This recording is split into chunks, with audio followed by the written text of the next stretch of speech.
Hello everyone, स्वागत है आप सबका मेरे चैनल में। आई होप आप सब बहुत अच्छे होंगे।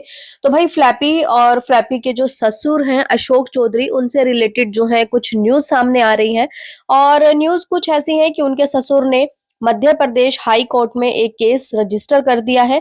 और जिसका पता जो है यहाँ पर लीगल एक्शन आई थिंक करके पूजा करके कुछ उनका चैनल है, और वो एक लॉयर है, उन्होंने दिया है। और उन्होंने अपनी कम्युनिटी में ये चीजें डाली हैं, लेकिन ये केस किस रिगार्डिंग किया गया है ये चीजें अभी उन्होंने डिस्क्लोज नहीं करी। उनका केस नंबर जो है डाला है, आगे लिखा हुआ है Ashok Chaudhary versus the state of Madhya Pradesh is register at high court of Madhya Pradesh. और ये जो है उनकी डेट है, आई थिंक कल ये रजिस्टर हुआ है, 18 तारीख कल थी। और अब ये नहीं पता कि भाई उन्होंने जो है रजिस्टर किस चीज के लिए किया है। कि जैसा कि ये लोग जो है माँ बाप को सपोर्ट कर रहे हैं एक पार्टी, दूसरी पार्टी जो है फ्लैपी को सपोर्ट कर रही है। तो अब लोगों का कहना ये है कि फ्लैपी ने एक बारी भी कभी जो है केस नंबर या ये चीजें क्यों नहीं दिखाई। हाँ, आप लोगों को याद होगा लीगल वाली चीजें आई थी जिस दिन उनके ससुर जी की वीडियो आई। उन्होंने वीडियो ना लाके एक कम्युनिटी शेयर की थी, और जो कि कम्युनिटी उन्होंने खुद लिखी ही नहीं थी, वो किसी और के वर्ड्स थे। सबको बहुत अच्छे से पता लग रहा था कि फ्लैपी जो है इस तरीके से कम्युनिटी पोस्ट नहीं करती है। जहां उन्होंने लिखा था कि मेरा जो है लीगल चल रहा है और मुझे कुछ भी बोलने के लिए, कुछ भी बताने के लिए जो है मना किया गया है। लेकिन अगले ही दिन जो है सुबह अर्ली मॉर्निंग जो है उनकी एक वीडियो आ जाती है अपने ससुर जी के लिए, में वो अपने ससुर और सबसे रिलेटेड जो है बातें कर रही होती है। जहां उन्होंने बोला था कि रोटी मैं दूंगी, आप सबको छोड़ दो, ऐसा कर दो, वैसा कर दो।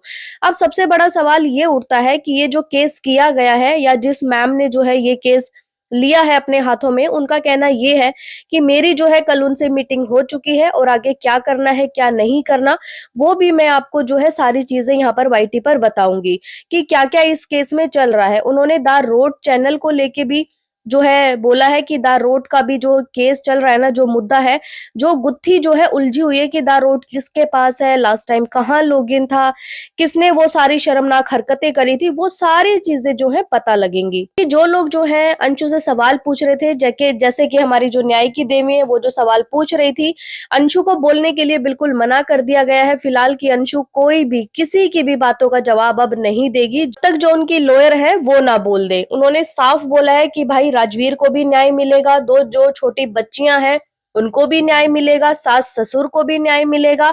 हर एक इंसान के लिए जो है ना, जो भी मतलब इस फैमिली से रिलेटेड है, जिसके ऊपर ब्लेम लगाए गए हैं, हर इंसान को जो है वहां पर न्याय मिलेगा। और काफी सारे लोग चाहते भी ये हैं कि एट द एंड जो है सारी चीजें इनकी ठीक हो जाए। या फिर जो दूसरी पार्टी है फ्लैपी, वो जो जिस तरीके के भी इल्जाम उनके ऊपर लगाती हैं उस चीज के लिए शायद उन्होंने केस किया है। जैसा कि अपने ससुर साहब की इज्जत को लेके उन्होंने यहाँ पर बोला था कि मेरे ऊपर गंदी नजर रखी जाती है। दूसरा इल्जाम ये लगाया था कि यहाँ पर एक गाड़ी घूमती रहती है, मुझे मेरी जान का खतरा है। बाकी चीजें उन्होंने अंशु के ऊपर छोड़ी थी। काफी सारे इल्जाम अंशु के पापा के ऊपर भी लगे हैं। राजवीर की डेथ को लेके तो पूरा पूरा जो इल्जाम है वो अपने ससुराल वालों पे ही डाला है कि वो जो पार्ट्स थे। पहले तो देखिए उनका कहना ये है, जैसे मैंने एक लास्ट वीडियो भी बनाई थी, कि भाई कोई इंसान इतना कैसे झूठा हो सकता है और वो कैसे भूल सकता है कि मैंने क्या बोला था। पहले वो 2 महीने पहले बोलती हैं कि वो जो पार्ट्स है मामा जी में आपके पास है, ये है वो है, अब राजवीर का केस खुलेगा। मतलब कहीं ना कहीं वो हर किसी को जो है धमकियां देती रहती हैं। फिर उनकी कम्युनिटी आती है, किसी एक लाइव से जो है एक कमेंट उठा के लाती है धीरज चौधरी का, जहां वो लिखती है कि अरे ये मुझे तो आज तक पता ही नहीं था कि गाड़ी के पार्ट्स भी तुम्हारे पास हैं। फिर जब गाड़ी के पार्ट्स उनको दिखाए जाते हैं तो वहां पर वो बोलती हैं कि हाँ पार्ट्स तो भाई यही है, लेकिन इसमें से नंबर प्लेट गायब है। मतलब कि भाई अपनी किसी एक बात पे ये टिकी नहीं है, इनकी स्टेटमेंट हमेशा चेंज होती रहती हैं। पहले तो इनको पार्ट्स नहीं पता था, फिर इनको ये भी लगा कि भाई पार्ट्स पता है लेकिन इसमें से नंबर प्लेट गायब है। तो सोचने वाली बात ये है कि नंबर प्लेट इसमें से गायब है तो इनको कैसे पता कि नंबर प्लेट भी थी। ये कहा जाता है कि भाई बोलने से पहले 100 बार सोचना चाहिए इंसान को कि आप क्या बोल रहे हैं, आप यहाँ पे ऑडियंस के सामने क्या रख रहे हैं। आप इतनी ज्यादा मतलब कि खुद ही फंस गई हैं अपने जाल में कि निकलना बहुत ज्यादा मुश्किल हो चुका है। और आई थिंक मुझे लगता है कि जो ससुराल वालों ने जो केस डाला है ना, वो शायद बहू के लिए ही डाला गया है, क्योंकि बार बार जो है ब्लेम गेम खेलना, 6 महीने से बार बार उनको पोक करना, पहले उनके बेटे की जो है रिकॉर्डिंग डालना, फिर उसके बाद जो है सास के लिए बार बार बोलना, अंशु के लिए बोलना, उसके पापा के लिए बोलना, फिर लास्ट में अपने ससुर के लिए भी बोलना।